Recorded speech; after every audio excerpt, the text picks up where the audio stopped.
हरे कृष्ण। श्रीमद् भागवतम अष्टम स्कंद सातवां आठवां नौवां अध्याय। समुद्र मंथन का आरंभ और भगवान शंकर का 20 पान। समुद्र से अमृत का प्रकट होना और भगवान का मोहिनी अवतार ग्रहण करना। मोहिनी रूप से भगवान के द्वारा अमृत बांटा जाना, इस प्रकार के प्रसंग है। सातवां अध्याय समुद्र मंथन का आरंभ और भगवान शंकर का 20 पान। श्री सुखदेव जी कहते हैं, परीक्षित, देवता और असुर ने नागराज वासुकी को यह वचन देकर कि समुद्र मंथन से प्राप्त होने वाले अमृत में तुम्हारा भी हिस्सा रहेगा, उन्हें भी सम्मिलित कर लिया। इसके बाद उन लोगों ने वासुकी नाग को नेति के समान मंद्राचल में लपेटकर भली भांति उद्धत हो बड़े उत्साह और आनंद से अमृत के लिए समुद्र मंथन प्रारंभ किया। उस समय पहल अजित भगवान वासुदेव के मुख की ओर लग गए, इसलिए देवता भी इधर ही आ जुटा। परंतु भगवान की यह चेष्टा दैत्य सेनापतियों को पसंद न आई। उन्होंने कहा कि पूंछ तो सांप का अशुभ अंग है, हम उसे नहीं पकड़ेंगे। हमने वेद शास्त्र का विधि पूर्वक अध्ययन किया है, ऊंचे वंश में हमारा जन्म हुआ है और वीरता के बड़े बड़े काम हमने किए हैं, हम देवताओं से किस बात में कम है। यह कहकर ये लोग चुपचाप एक और खड़े हो गए। उनकी यह मनोवृत्ति देखकर भगवान ने मुस्कुराकर वासुकी का मुंह मोड़ दिया और देवताओं को साथ उन्होंने पूंछ पकड़ ली। इस प्रकार अपना अपना स्थान निश्चित करके देवता और असुर अमृत प्राप्ति के लिए पूरी तैयारी से समुद्र मंथन करने लगे। परीक्षित, जब समुद्र मंथन होने लगा तब बड़े बड़े बलवान देवता और असुरों के पकड़े रहने पर भी अपने भार की अधिकता और नीचे कई आधार न होने के कारण मंद्राचल समुद्र में डूबने लगा। इस प्रकार अत्यंत बलवान वेदों के द्वारा देव के द्वारा अपना सब किया क्राया मिट्टी में मिलते देखकर उनका मन टूट गया। सबके मुंह पर उदासी छा गई। उस समय भगवान ने देखा कि यह तो विघ्नराज की करतूत है, इसीलिए उन्होंने उसके निवारण का उपाय सोचकर अत्यंत विशाल एवं विचित्र कच्छप का रूप धारण किया और समुद्र के जल में प्रवेश करके मंद्राचल को ऊपर उठा दिया। भगवान की शक्ति अनंत है, ये सत्य संकल्प है। उनके लिए यह कौन सी बड़ी बात थी। देवता और असुरों ने देखा कि मंद्राचल तो ऊपर उठ आया है, तब ये फिर से समुद्र मंथन के लिए उठ खड़े हुए। उस समय भगवान ने जम्बूद्वीप के समान 1,00,000 योजन फैली हुई अपनी पीठ पर मंद्राचल को धारण कर रखा था।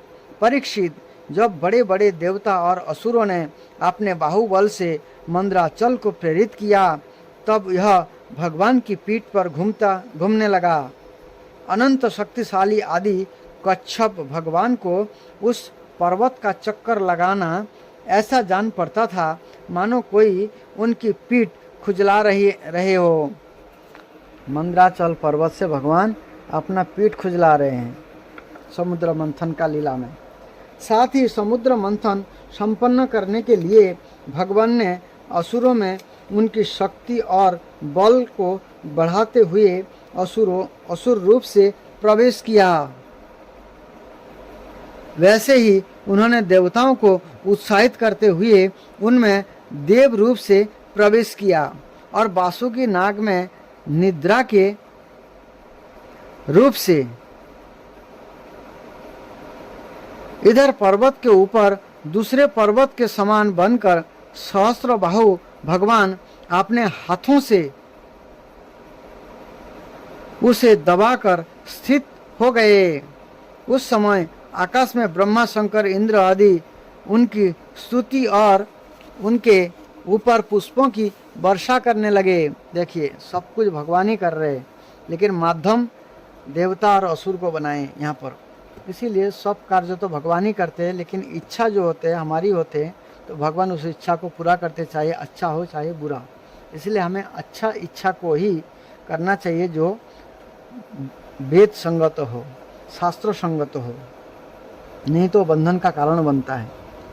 इस प्रकार भगवान ने पर्वत के ऊपर उसको दबा रखने वालों के रूप में, नीचे उसके आधार कच्छप के रूप में, देवता और असुरों के शरीर में उनकी शक्ति के रूप में, पर्वत में दृढ़ता के रूप में और नेति बने हुए वासुकी नाग के निद्रा के रूप में, जिससे उसे कष्ट ना हो, प्रवेश करके सब और से सबको शक्ति संपन्न कर दिया। अब ये अपने बल के मत से उन्मत्त होकर मंदराचल के द्वारा बड़े वेग से समुद्र मंथन करने लगे। उस समय समुद्र और उसमें रहने वाले मगर, मछली आदि जीव क्षुब्ध हो गए। नागराज वासुकी के हजारों कठोर नेत्र, मुख और सिरों सवासों से विष की आग निकलने लगी। उनके धुएं से कोलम, कालेय, बलि, इल्बल आदि असुर निस्तेज हो गए। ये अलग अलग जाति का नाम है, असुर जाति के अलग अलग नाम है। असुर निस्तेज हो गए। उस समय वे ऐसे जान पड़ते थे मानो दावानल से झुलसे हुए शाखू के पेड़ खड़े हो। देवता भी उससे न बच सके। वासुकी के श्वास की लपेटों से उनका भी तेज फीका पड़ गया। वस्त्र, माला, कवच एवं मुख धूमिल हो गए। उनकी वह दशा देखकर भगवान की प्रेरणा से बादल देवताओं के ऊपर वर्षा करने लगे एवं वायु समुद्र की तरंगों का स्पर्श करके शीतलता और सुगंधि का संचार करने लगी। इस प्रकार देवता और असुरों के समुद्र मंथन करने पर भी जब अमृत ना निकला, तब स्वयं अभिजित भगवान समुद्र मंथन करने लगे। मेघ के समान सांवले शरीर पर सुनहला पीताम्बर, कानों में बिजली के समान चमकते हुए कुंडल, सिर पर लहराते हुए घुंघराले बाल, नेत्र में लाल लाल रेखाएं और गले में बनमाला सुशोभित हो रखी थी। संपूर्ण जगत को अभयदान करने वाले आपने विश्व विजयी भुज दंड से वासुकी नाग की पकड़कर तथा कूर्म रूप से पर्वत को धारण कर जब भगवान मंदराचल की मथनी से समुद्र मंथन करने लगे, उस समय ये दूसरे पर्वतराज के समान बड़े ही सुंदर लग रहे थे। जब अजित भगवान ने इस प्रकार समुद्र मंथन किया तो समुद्र में बड़ी खलबली मच गई। मछली, मगर, सांप और कछुए भयभीत होकर ऊपर आ गए और इधर उधर भागने लगे। तिमी, तिमिंगिल आदि मच्छ, समुद्री हाथी और ग्राह व्याकुल हो गए। इसी समय पहले पहल हलाहल नाम का अत्यंत उग्र विष निकला। यह अत्यंत उग्र विष दिशा विदिशा में ऊपर नीचे सर्वत्र उड़ने और फैलने लगा। इस असह्य विष से बचने का कोई उपाय भी तो न था। भयभीत होकर संपूर्ण प्रजा और प्रजापति किसी के द्वारा त्राण न मिलने पर भगवान सदाशिव की शरण में गए। भगवान शंकर सती जी के साथ कैलाश पर्वत पर विराजमान थे। बड़े बड़े ऋषि मुनि उनकी सेवा कर रहे थे। ये वहाँ तीनों लोकों के अभ्युदय और मोक्ष के लिए तपस्या कर रहे थे। प्रजापतियों ने उनका दर्शन करके उनकी स्तुति करते हुए उन्हें प्रणाम किया। प्रजापतियों ने भगवान शंकर की स्तुति की। देवताओं के आराध्य देव महादेव, आप समस्त प्राणियों के आत्मा और उनके जीवन दाता है। हम लोग आपकी शरण में आए हैं। त्रिलोकी को भस्म करने वाले इस उग्र विष से आप हमारी रक्षा कीजिए। सारे जगत को बांधने और मुक्त करने में एकमात्र आप ही समर्थ है। इसलिए विवेकी पुरुष आपकी ही आराधना करते हैं, क्योंकि आप शरणागतों की पीड़ा नष्ट करने वाले एवं जगत गुरु है।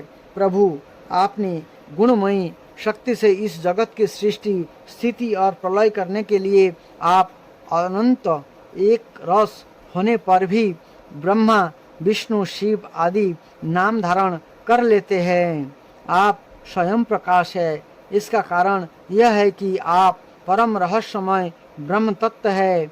जितने भी देवता, मनुष्य, पशु, पक्षी आदि सत अथवा असत चराचर प्राणी है, उनको जीवन दान देने वाले आप ही है। आपके अतिरिक्त सृष्टि भी और कुछ नहीं है, क्योंकि आप आत्मा है। अनेक शक्तियों के द्वारा आप ही जगत रूप में भी प्रतीत हो रहे हैं, क्योंकि आप ईश्वर है, सर्वसमर्थ है। समस्त वेद आपसे ही प्रकट हुए हैं, इसलिए आप समस्त ज्ञानों के मूल स्रोत, स्वतः सिद्ध ज्ञान है। आप ही जगत के आदि कारण, महतत्व और त्रिविध अहंकार है, एवं आप ही प्राण, इंद्रिय, पंच महाभूत तथा शब्द आदि विषयों के भिन्न भिन्न स्वभाव और उनके मूल कारण है।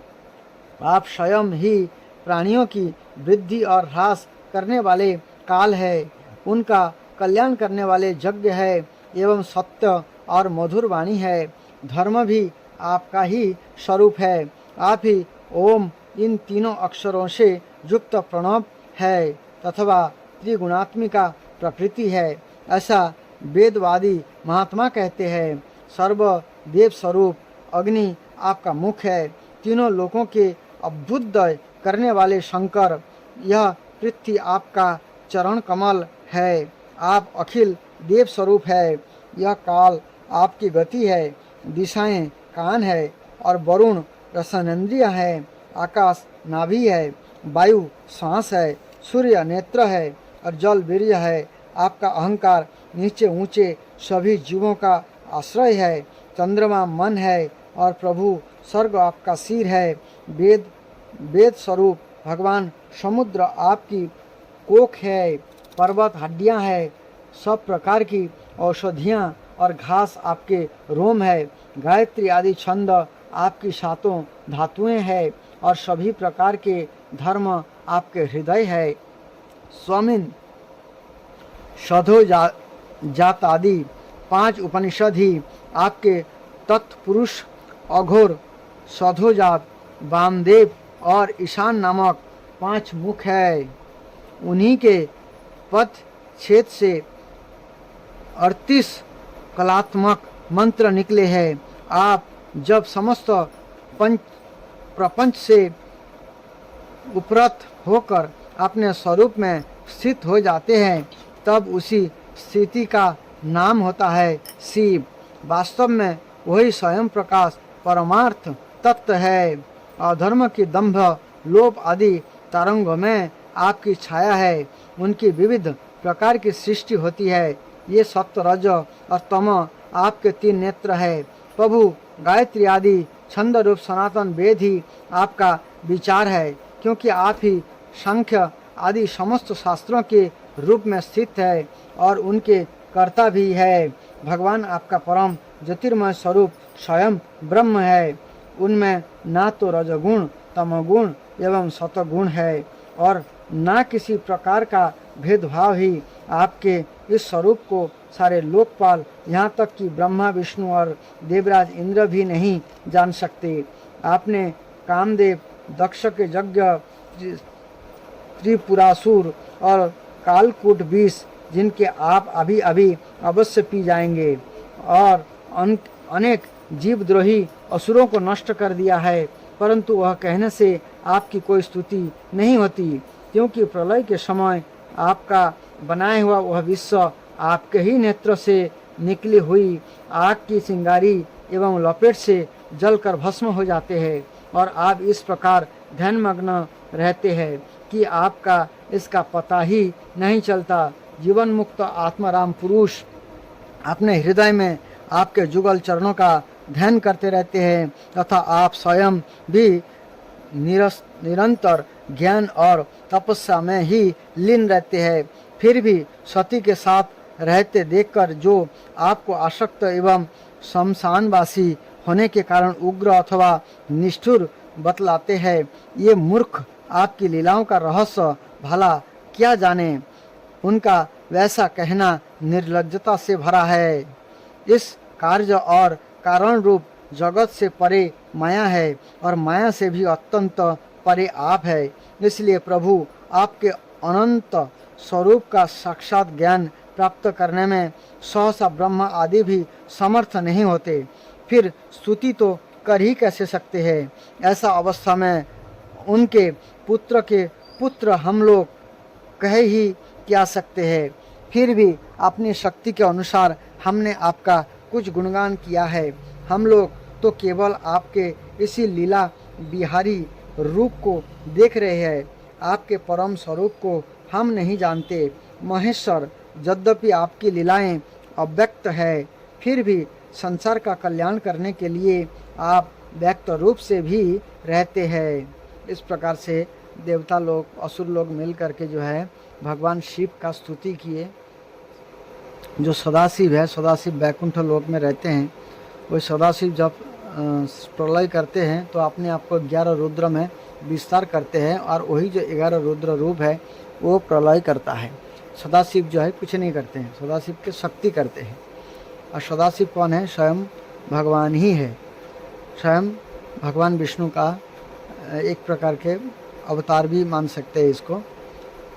शिव जी एक अलग तत्व है, इसको शिव तत्व कहा जाता है। इसको ब्रह्मा जी ने थोड़ा ब्रह्म संहिता में विस्तार किया है। शिव जी को कैसे समझ सकते हैं?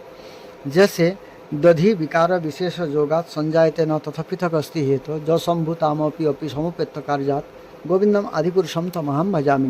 ब्रह्मा जी कहते हैं जैसे दूध में खटाई डालने से क्या होता है, दही बन जाते हैं। लेकिन यहाँ पर दही का जो स्थिति है ये शिव जी का स्थिति बताया गया है, और दूध का जो स्थिति है ये भगवान श्री कृष्ण की स्थिति बताया गया है। क्योंकि दूध से दही बनता है, लेकिन दही दूध नहीं बन सकता, लेकिन दही जो है दूध से ही बना है। तो ये जो दही का स्थिति है ये भगवान शिव जी का स्थिति बताया गया है। इस प्रकार से शिव जी को और भगवान श्री कृष्ण को आप समझ सकते हैं। श्री सुखदेव जी कहते हैं, परीक्षित, प्रजा का यह संकट देखकर समस्त प्राणियों के अकारण बंधु देवाधिदेव भगवान शंकर के हृदय में कृपा बस बड़ी व्यथा हुई। उन्होंने अपनी प्रिया सती से यह बात कही। शिव जी ने कहा, देवी, यह बड़े खेद की बात है। देखो तो सही, समुद्र मंथन से निकले हुए कालकूट विष के कारण प्रजा पर कितना बड़ा दुख आ पड़ा है। ये बेचारे किसी प्रकार अपने प्राणों की रक्षा करना चाहते हैं। इस समय मेरा यह कर्तव्य है कि मैं इन्हें निर्भय कर दूं। जिनके पास शक्ति समर्थ है उनके जीवन की सफलता इसी में है कि ये दीन दुखियों की रक्षा करे। सज्जन पुरुष आपने क्षणभंगुर प्राणों की बलि देकर भी दूसरे प्राणियों के प्राणों की रक्षा करते हैं। कल्याणी, आपने ही मोह की माया में फंसकर संसार के प्राणी मोहित हो रहे हैं और एक दूसरे से बैर की गांठ बांधे बैठे हैं। उनके ऊपर जो कृपा करता है उस पर सर्वात्मा भगवान श्री कृष्ण प्रसन्न होते हैं, और जब भगवान प्रसन्न हो जाते तब चराचर जगत के साथ मैं भी प्रसन्न हो जाता हूँ। इसलिए अभी अभी मैं इस विष को भक्षण करता हूँ, इससे मेरी प्रजा का कल्याण हो। श्री सुखदेव जी कहते हैं, विश्व के जीवनदाता भगवान शंकर इस प्रकार सती देवी से प्रस्ताव करके इस विष को खाने के लिए तैयार हो गए। देवी तो उनके प्रभाव जानती ही थी। उन्होंने हृदय से इस बात का अनुमोदन किया। भगवान शंकर बड़े कृपालु है, उन्हीं की शक्ति से समस्त प्राणी जीवित रहते हैं। उन्होंने इस तीक्ष्ण हलाहल विष को अपनी हथेली पर उठाया और भक्षण कर गए। यह विष जल का पाप मल था। उसने शंकर जी पर भी अपना प्रभाव प्रकट कर दिया। उससे उनका कंठ नीला पड़ गया, परंतु यह तो प्रजा का कल्याण करने वाले भगवान शंकर के लिए भूषण रूप हो गया। परोपकारी सज्जन प्रातः प्रजा का दुख टालने के लिए स्वयं दुख झेला ही करते हैं, परंतु यह दुख नहीं है, यह तो सबके हृदय में विराजमान भगवान की परम आराधना है। देवादिदेव भगवान शंकर सबकी कामना पूर्ण करने वाले हैं। उनका यह कल्याणकारी अद्भुत कर्म सुनकर संपूर्ण प्रजा, दक्ष कन्या, सती, ब्रह्मा जी और स्वयं विष्णु भगवान भी उनकी प्रशंसा करने लगे। जिस समय भगवान शंकर विषपान कर रहे थे उस समय उनके हाथ से थोड़ा सा विष टपक पड़ा था। उसे बिच्छू, सांप तथा अन्य विषैले जीवों ने एवं विषैली औषधियों ने ग्रहण कर लिया। 8वां अध्याय, समुद्र से अमृत का प्रकट होना और भगवान का मोहिनी अवतार ग्रहण करना। श्री सुखदेव जी कहते हैं, इस प्रकार जब भगवान शंकर ने विष पी लिया तब देवता और असुरों को बड़ा प्रसन्नता हुई। ये फिर नए उत्साह से समुद्र मथने लगे। तब समुद्र से कामधेनु प्रकट हुई। वह अग्निहोत्री सामग्री उत्पन्न करने वाली थी, इसलिए ब्रह्मलोक तक पहुँचने वाले यज्ञ के लिए उपयोगी पवित्र घी, दूध आदि प्राप्त करने के लिए ब्रह्मवादी ऋषियों ने उसे ग्रहण किया। उसके बाद उच्चश्रवा नामक घोड़ा निकला। वह चंद्रमा के समान श्वेत वर्ण का था। बलि ने उसे लेने की इच्छा प्रकट की। इंद्र ने उसे नहीं चाहा क्योंकि भगवान ने उन्हें पहले से ही सिखा रखा था। तदंतर ऐरावत नाम का श्रेष्ठ हाथी निकला। उसके बड़े बड़े 4 दांत थे जो उज्जवल वर्ण कैलाश की शोभा को भी मात करते थे। तत्पश्चात कौस्तुभ मणि नामक पद्मराग मणि समुद्र से निकली। उस मणि को अपने हृदय पर धारण करने के लिए अजित भगवान ने लेना चाहा। परीक्षित, इसके बाद स्वर्गलोक की शोभा बढ़ाने वाला कल्प वृक्ष निकला। यह जाचकों की इच्छाएं उनकी इच्छित वस्तु देकर वैसे ही पूर्ण करता रहता है जैसे पृथ्वी पर तुम सबकी इच्छाएं पूर्ण करते हो। तत्पश्चात अप्सराएं प्रकट हुई। ये सुंदर वस्त्रों से सुसज्जित एवं गले में स्वर्णहार पहने हुए थी। ये अपनी मनोहर चाल और विलास भरी चितवन से देवताओं को सुख पहुंचाने वाली हुई। इसके बाद शोभा की मूर्ति स्वयं भगवती लक्ष्मी देवी प्रकट हुई। ये भगवान की नित्य शक्ति है। उनकी बिजली के समान चमकीली छठा से दिशाएं जगमगा उठी। उनके सौंदर्य, औदार्य, यौवन रूप, रंग और महिमा से सबका चित्त खींच गया।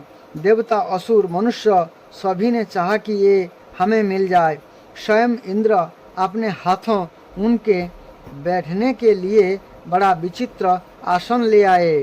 श्रेष्ठ नदियों ने मूर्तिमान होकर उनके अभिषेक के लिए सोने के घोड़े में भर भर कर पवित्र जल ला दिया। पृथ्वी ने अभिषेक के योग्य सब औषधियाँ दी।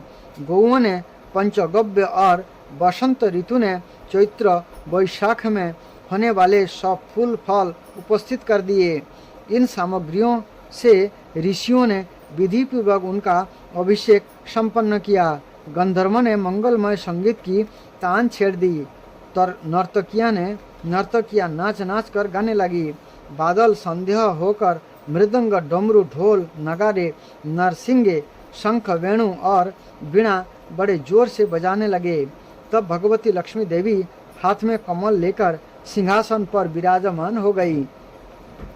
दिग्गजों ने जल से भरे कलशों से उनको स्नान कराया। उस समय ब्राह्मणगण वेद मंत्रों का पाठ कर रहे थे।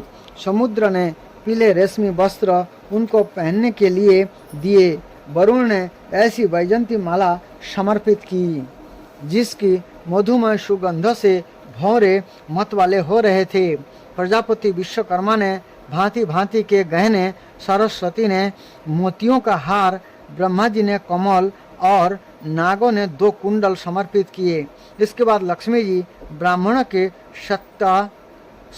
सत्ययन पाठ कर चुकने पर अपने हाथों में कमल की माला लेकर उसे सर्वगुण संपन्न पुरुष के गले में डालने डालने चली।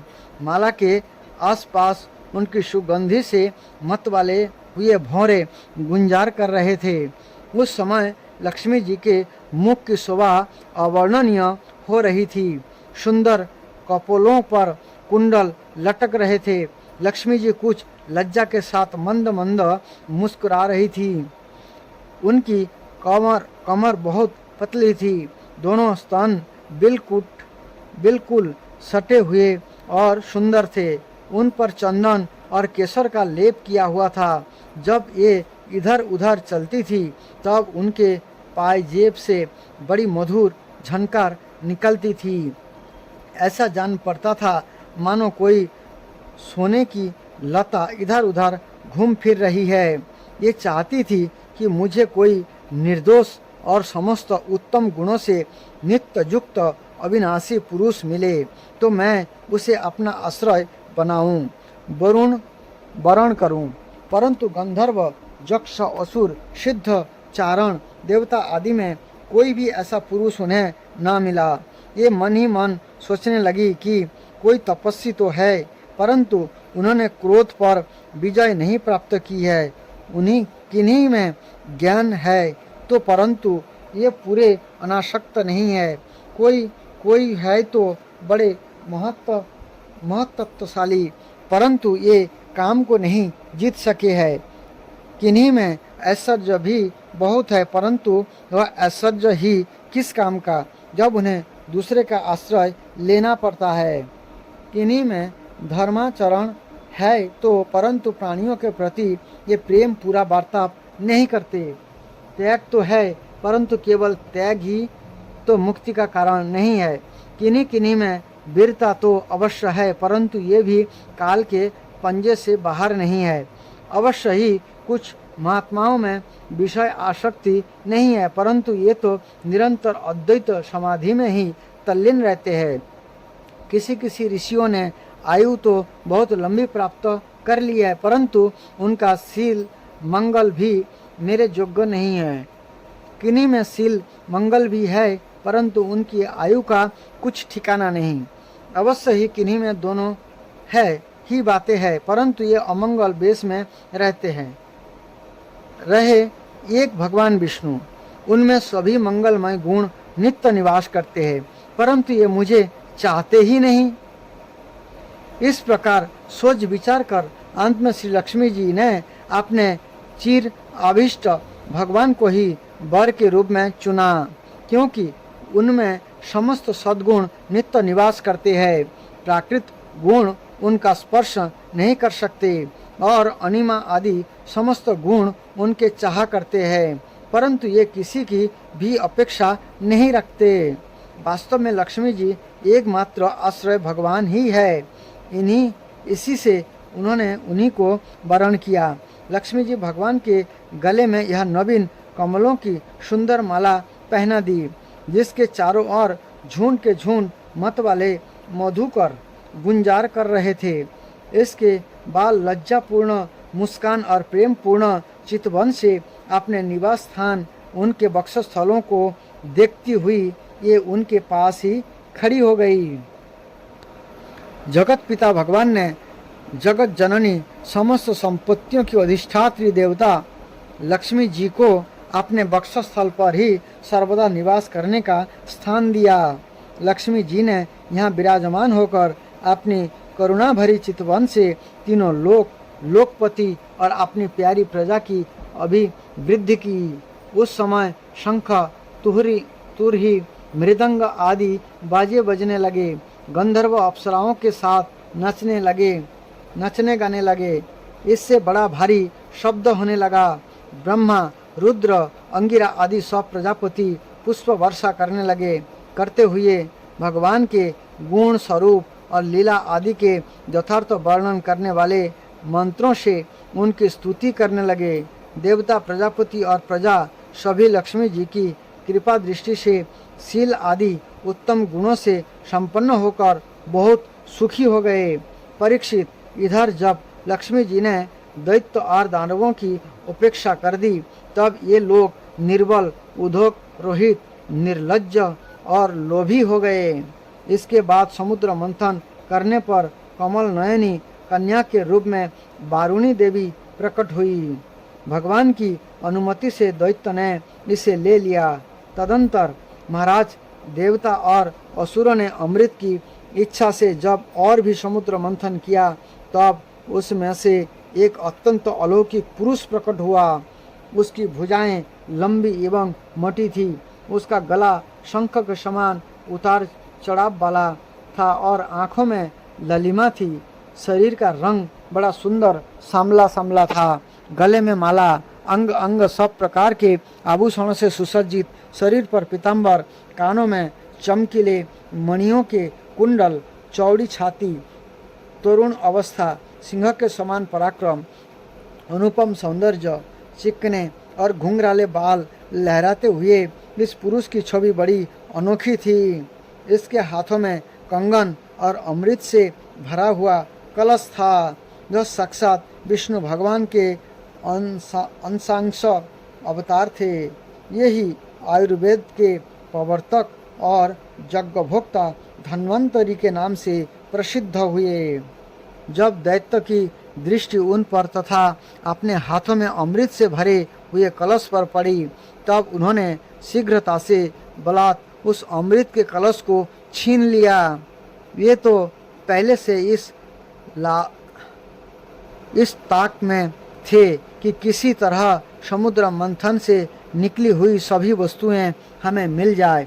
जब असुर उस अमृत से भरे कलश को छीन ले गए, तब देवताओं का मन विषाद से भर गया। तब वे भगवान की शरण में आए। उनकी दीन दशा देखकर भक्त वंशकल्पतरु भगवान ने कहा, देवताओं, तुम लोग खेद मत करो, मैं अपनी माया से उनमें आपस में फूट डालकर अभी तुम्हारा काम बना देता हूँ। परीक्षित, अमृत लोलुप दैत्य में उसके लिए आपस में झगड़ा खड़ा हो गया। सभी कहने लगे, पहले मैं पीऊँगा, पहले मैं, तुम नहीं, तुम नहीं। उनमें जो दुर्बल थे, ये उन बलवान दैत्य का विरोध करने लगे। उन्होंने कलश छीनकर अपने हाथ में कर लिया था। ये ईर्ष्यावश धर्म की दुहाई देकर उनको रोकने और बराबर कहने लगे कि भाई, देवताओं ने भी हमारे बराबर ही परिश्रम किया है, उनको भी यज्ञ भाग के समान इसका भाग मिलना ही चाहिए, वही सनातन धर्म है।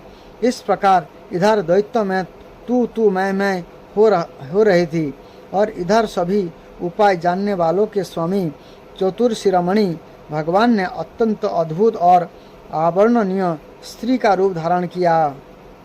शरीर का रंग नील कमल के समान श्याम एवं देखने ही योग्य था। अंग प्रत्यंग बड़े ही आकर्षक थे। दोनों कान बराबर और कर्णफूल से सुशोभित थे। सुंदर कपोल, ऊंची नासिका और रमणीय मुख, नई जवानी के कारण स्तन उभरे हुए थे और उन्हीं के भार से कमर पतली हो गई थी। मुख से निकलती हुई सुगंध के प्रेम से गुनगुनाते हुए भौरे उस पर टूट पड़ते थे। उससे नेत्र में कुछ घबराहट का भाव आ जाता था। अपने लंबे केश पाशों में उन्होंने खिले हुए बेले के पुष्प की माला गूंथ रखी थी। सुंदर गले में कंठ के आभूषण और सुंदर भुजाओं में बाजूबंद सुशोभित थे। इनके चरणों में नूपुर मधुर ध्वनि से रुंझुन कर रहे थे और स्वच्छ साड़ी से ढके नितंब दीप पर शोभायमान करधनी अपनी अनूठी छटा छिटका रहे थे।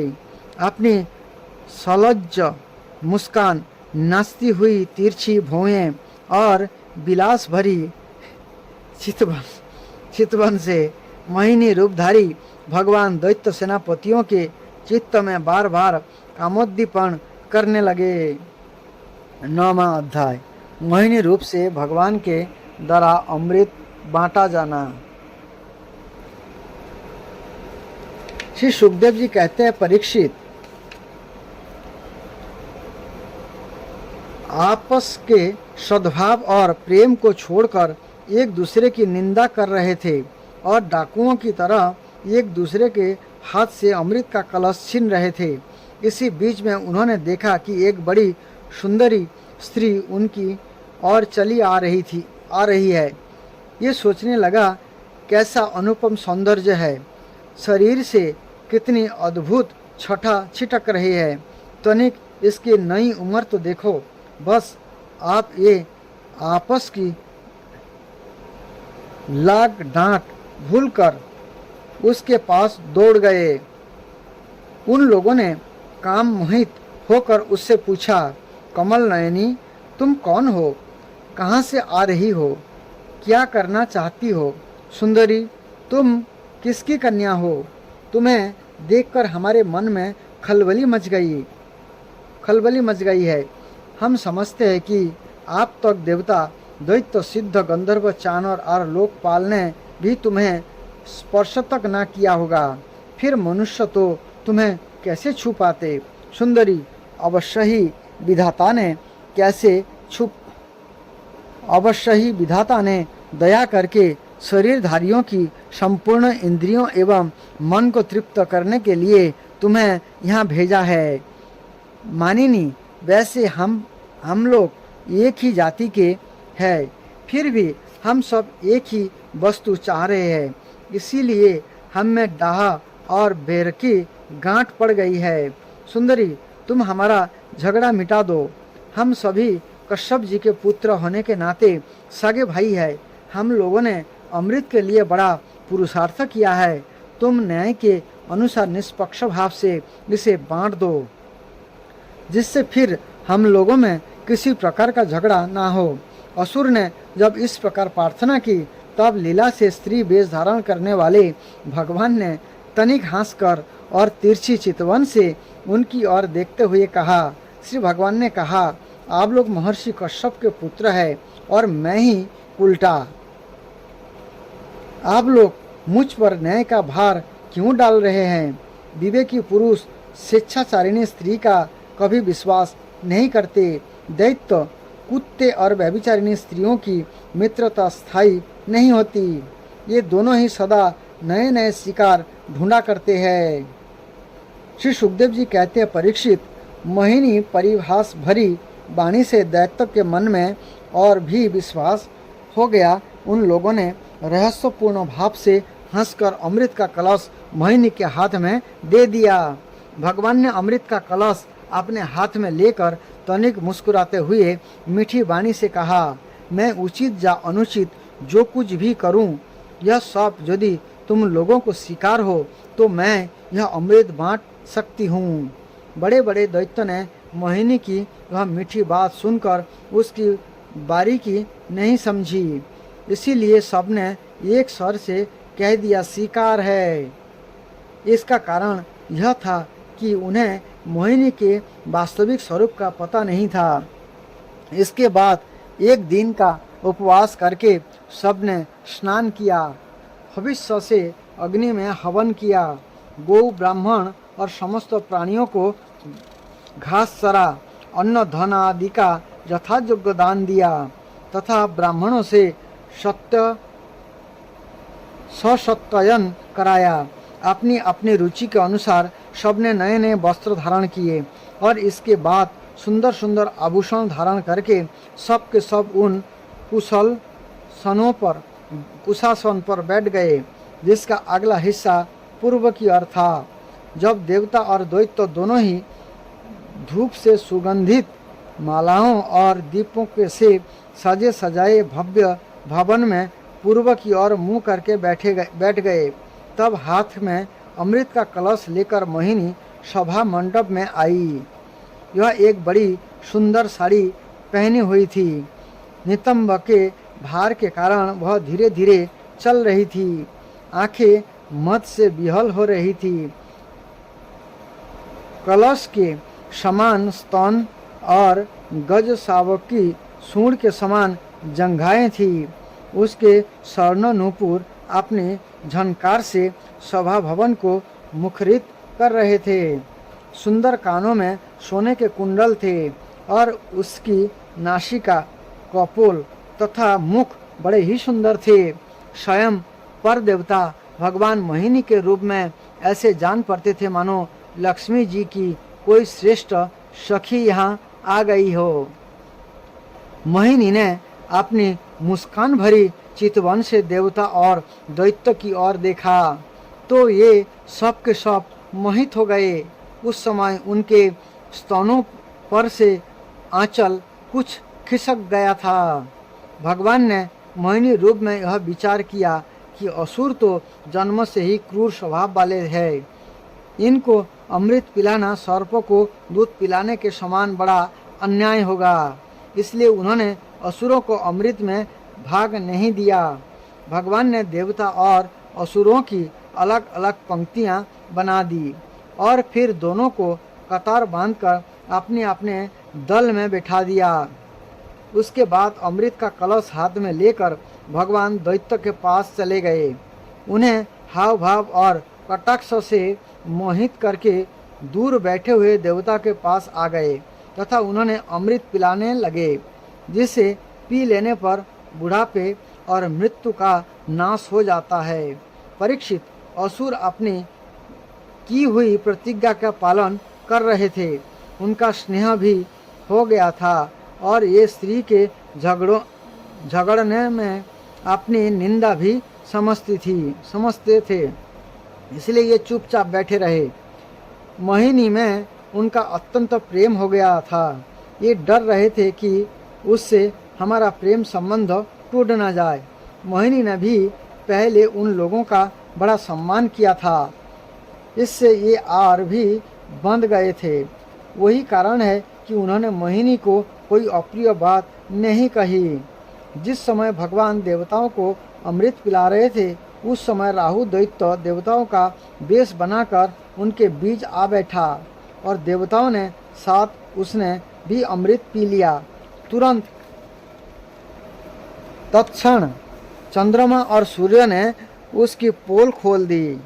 अमृत पिलाते ही भगवान ने अपने तीखे धार वाले चक्र से उसका सिर काट डाला। अमृत का संसर्ग न होने से उसका धड़ नीचे गिर गया, परंतु सिर अमर हो गया और ब्रह्मा जी ने उसे ग्रह बना दिया।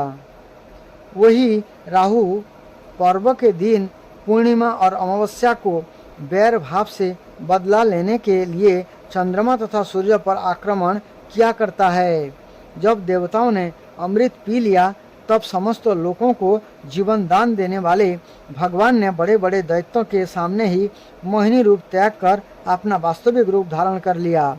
परीक्षित, देखो, देवता और दैत्य दोनों ने एक ही समय एक स्थान पर एक प्रयोजन तथा एक वस्तु के लिए एक विचार से एक ही कर्म किया था, परंतु फल में बड़ा भेद हो गया। देवताओं ने बड़ी सुगमता से अपने परिश्रम का फल अमृत प्राप्त कर लिया, क्योंकि उन्होंने भगवान के चरण कमलों की रज का आश्रय लिया था। परंतु उससे विमुख होने के कारण परिश्रमी होने पर भी असुरगण अमृत से वंचित ही रहे। मनुष्य अपने प्राण, धन, कर्म, मन और वाणी आदि से शरीर एवं पुत्र आदि के लिए जो कुछ करता है वह व्यर्थ ही होता है, क्योंकि उसके मूल में भेद बुद्धि बनी रहती है। परंतु उन्हें प्रणाम आदि वस्तुओं के द्वारा भगवान के लिए जो कुछ किया जाता है ये सब भेदभाव से रहित होने के कारण अपने शरीर, पुत्र और समस्त संसार के लिए सफल हो जाता है। जैसे वृक्ष की जड़ में पानी देने से उसका तना, टहनियाँ और पत्ते सब के सब सींच जाते हैं, ऐसे ही भगवान के लिए कर्म करने से ये सब के लिए हो जाते हैं। इस प्रकार से समुद्र मंथन हुआ और भगवान के शरण में देवता लोग रहने के कारण भगवान ने उनको अमृत पिलाया। असुर लोगों को नहीं पिलाया क्योंकि वो भगवान के शरण में नहीं रहते हैं, तो असुरी ये करते हैं। लेकिन बलि महाराज जो है वो स्वयं भगवान के शुद्ध भक्त थे। आगे बलि महाराज जी का कथा आएगा, प्रसंग आएगा, हम आपको सुनाएंगे। हरे कृष्ण।